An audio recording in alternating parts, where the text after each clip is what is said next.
Hello and welcome back to Middle-earth with another episode of our 4th Age Total War Dwarves campaign. And as expected, we are suffering an attack from the Chiefdom of Rhun. They have moved that large stack north to my army that was besieging Raichost.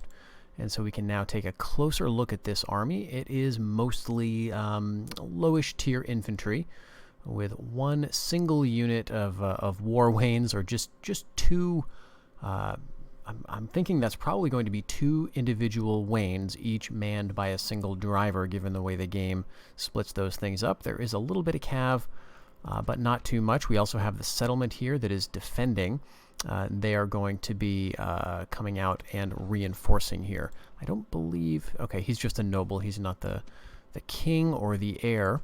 So we'll go ahead and fight this one. I also saw that Rhun has sent another army north, so they certainly still have that capability for training and sending annoying armies at us. But I'm feeling quite secure in the region, so I'm not too concerned.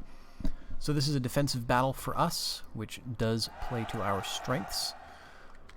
So we're going to be facing the army over here, and the settlement is right over there to our left, just above the trees. Nice open field for us. Let's see, we do have a good amount of ranged units, including some longbowmen mercenaries right there at the front, and those guys can also do decent work in melee. And we do have wain bows. We do have a unit of these, so that's going to make things even easier for us. Alright, we've got 3 units of cavalry, the very nice Rovanian rider mercenaries with a nice charge bonus, very fast. So I think we're just going to go with this formation. This is the big army after all, and then the garrison will be coming through the trees eventually. No matter, we will count the dead later. They do have a couple of their cav units who are on my right side, their left wing. But we can certainly beat them with my own cav, so let's send them over there.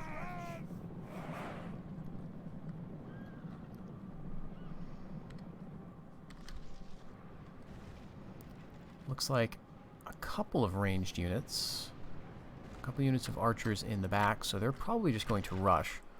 We're already firing with the wain bows and doing a number on them.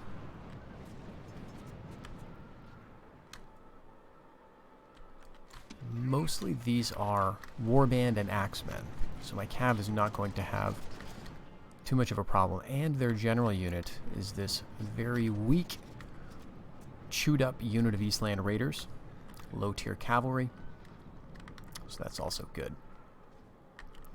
It does look like the reinforcing army is moving pretty quickly towards us through the trees, so at some point we're going to have to turn and deal with that.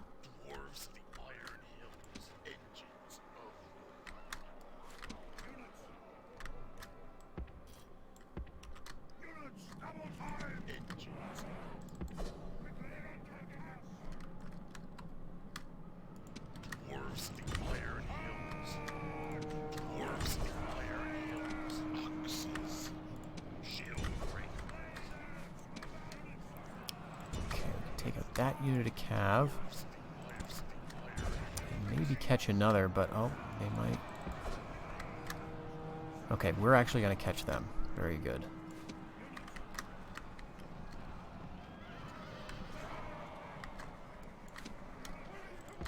Let's get the cav out of the reach of those axes.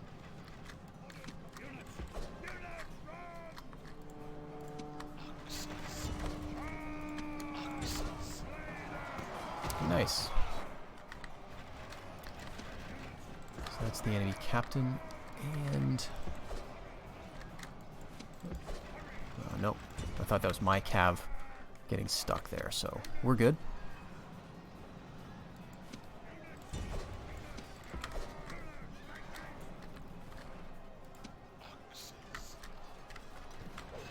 We're doing just fine over here. I would love to swing my cav around and get these archers. Okay, great. And so we're gonna be free to that very soon. It's free to do that very soon here.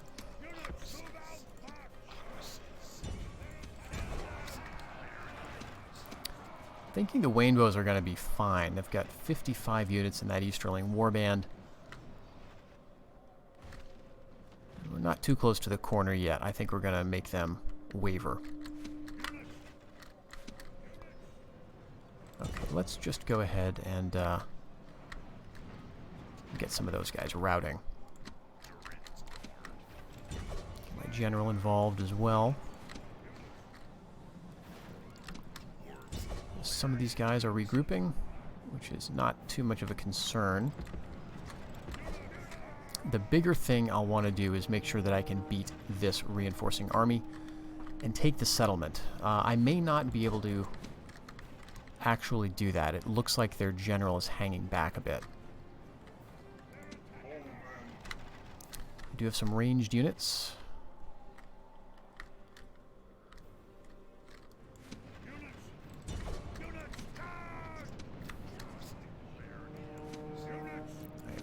Cav will be able to route those Easterling Warband.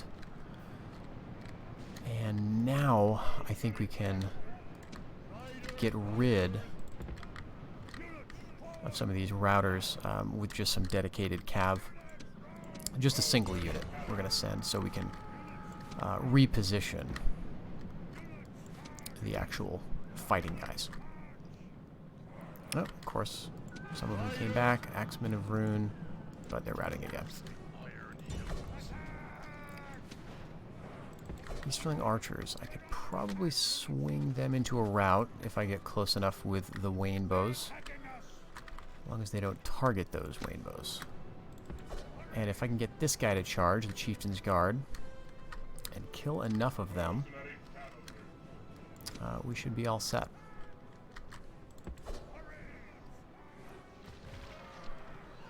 Alright, that should be fine. They are being a little hesitant. But he may want to swing after my cavalry.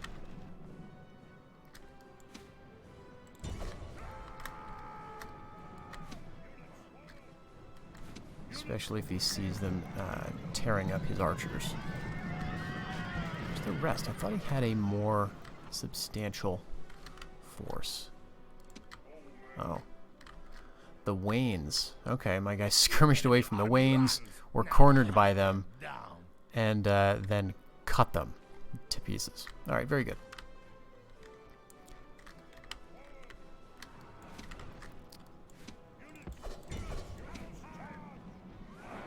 Now, they do have a ranged attack and skirmish capability, so they're not necessarily going to stand around and let me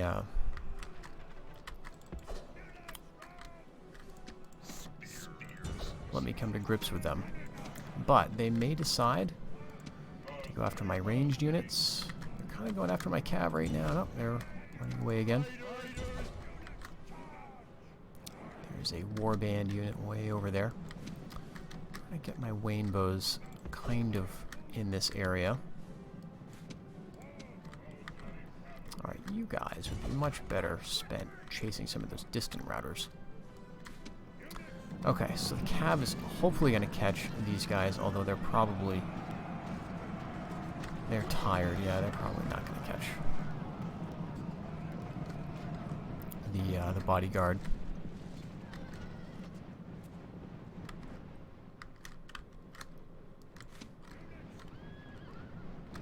Let's see what they do, though. I don't want to push them too far.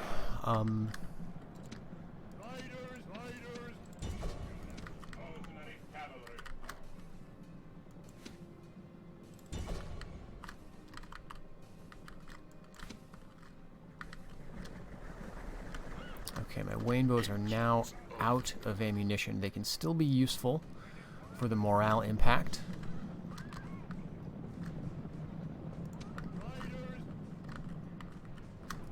Dwarves, the Iron Hill. Hit those spearmen.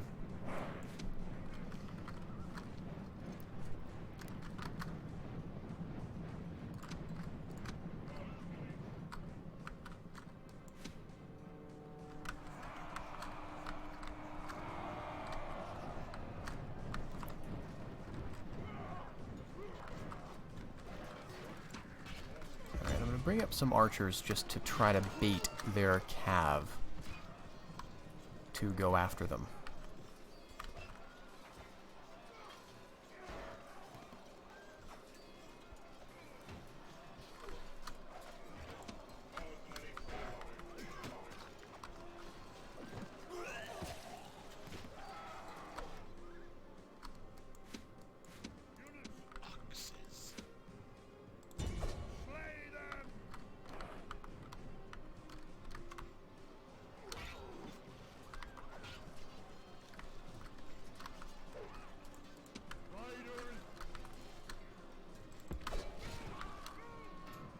Bringing the cav over a little closer to the direction that he's likely to retreat, just so that I can maybe use them to chase him down.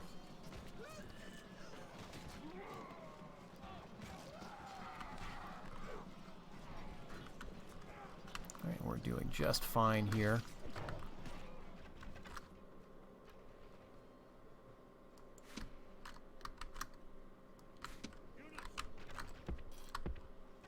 Archers are now firing at the enemy general, but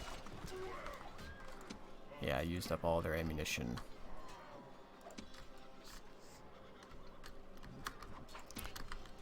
Alright, we'll just set my axe throwers to target him. It's going to be a while before they get over there.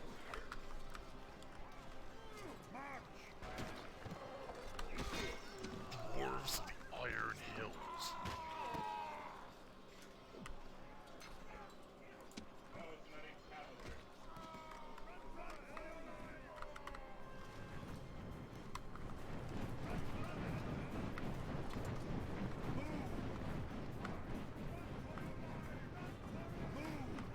Alright, so they're going to run away.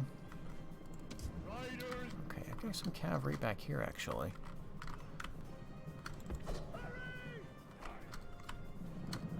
So we could maybe corner them a little bit.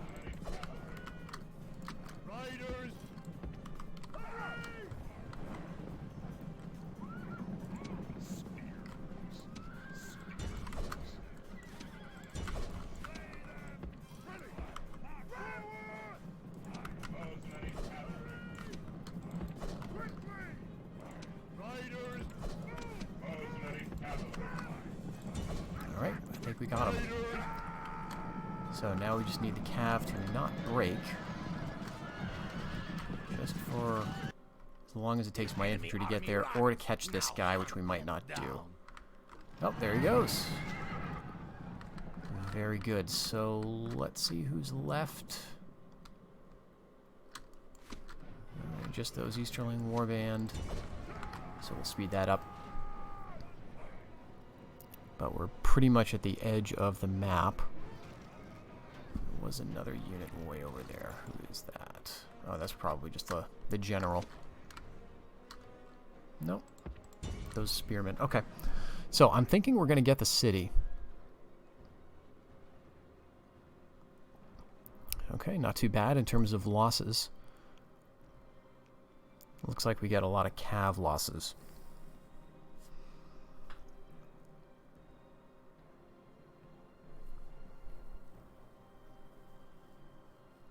We shall rule. All right. Capture Raichost. Now, we have gotten this before, so this time we'll just occupy it. The population's really low, so we probably wouldn't get too much public order benefit from slaughtering them again. I think last time I gave that to Dorwinian, was that right? Or did I try to hold it? Oh, excellent. We got a coming of age. Oh, perfect. Very nice. He conveniently came of age right where I needed him. All right, so he's a poor governor and a poor commander. He's a Longbeard, which has some decent traits. House of Narvi. Energetic, but unintelligent and uncharismatic. And unwise. So this guy is more of a fighter than a governor. But that's great. We need the dwarves mostly for their fighting abilities, at least in this theater. Okay, we've done some recruitment. So I did decide, we've got another young family member just came of age in Orodengrin. I brought him down, and I'm going to bring over some more Dwarven Siege Ballistas to help out. We're training more out of Erebor as well, and so we'll just continue to do that. And we did a lot of building. Yeah, so we lost some money on a rare spending spree that I took. Okay, looks like the United Kingdom's still hesitant to go for turn for Vane. And, you know, honestly, I am too. I don't want to upset the balance that we currently have, because the only settlement of Adunabar up here is turn for Vane. They also have Bree, which, again, is odd that they have that and not the Reunited Kingdom, who looks like they would be able to just walk over and take it. But that's where we are, and so I don't want to take any of those and cause more problems. We do have Anghal under siege, and so I think we are going to take that also. I brought some units out of Dunkreok, so now that we're bottling up Anghal, this is no longer a frontier settlement. We can afford to use this strictly as sort of an economic place, and any troops we have that are not needed for the garrison can just go off elsewhere. So that's what I scraped together. Blunderbusses, some hireling spears, and family members, and hopefully that will be able to deal with whatever they have over here. At least if I can call out their field armies, that may be good. Let's do a quick check of diplomacy and see what they might be interested in. So they want everything back. Well, I don't want to give everything back, or even anything back. I would be curious if you would accept overlordship, and I will give you 100,000. Oh, okay, what was that? What did I offer? $1 million? Okay, I'm not going to offer that much. Let's see. Let me see if I can get the zeros right. That's 1,000, 10,000, 100,000, right? Let's see that. They're not going to go for it anyway. So part of the reason is I only have one settlement under siege. Another part of the reason is they have an army in the field. So I think those things are contributing. They really need to feel threatened. Now, again, you may wonder what it's worth getting Dunland as a protectorate. Mostly for roleplay reasons. I hate eliminating factions now that I know it's possible to get them as protectorates, so I really like setting up client states. Especially for a faction like the Dwarves, it'd be really nice to have men, you know, sending me tribute in the form of gold in this case, but you could imagine it's food or whatever Dwarves would actually like. So it'd be nice to have the Dunlandings on my side, and I think I can make that happen eventually. It's going to take a couple more turns, though. We're going to have to get this army down here. That'll bring them down to 2, and then maybe get some more mercenaries, hopefully, and get both of their settlements under siege, or maybe even get them down to 1. Now, strategically, this does not really help us. Of course, Dunland does not serve as a buffer, given that just the way our borders go, but that could change. So, for example, if we find ourselves in a fight with Tharbad, we could take a couple of settlements and give Dunland one of these forts or something. So you can use your protectorates like that, sort of settle them in different territories to act as a buffer. Again, if it doesn't work, if Dunland proves incredibly stubborn, I guess it's not the end of the world, but I do hate to eliminate them entirely. However, I think we will call the episode here. I am in the midst of sending some more troops down to the south to reinforce the Rhun region. We do need to settle Raichost again. We need to figure out what our strategy is going to be here now that we have bisected Rhun quite effectively, but they are sending armies at us again. Maybe I can get a protectorate out of them by besieging these 2 and the 2 to the north, or actually probably by taking these for myself. We'll have to see what that brings. So thank you once again for watching, everybody, and I hope you'll join me in the next one. Bye-bye.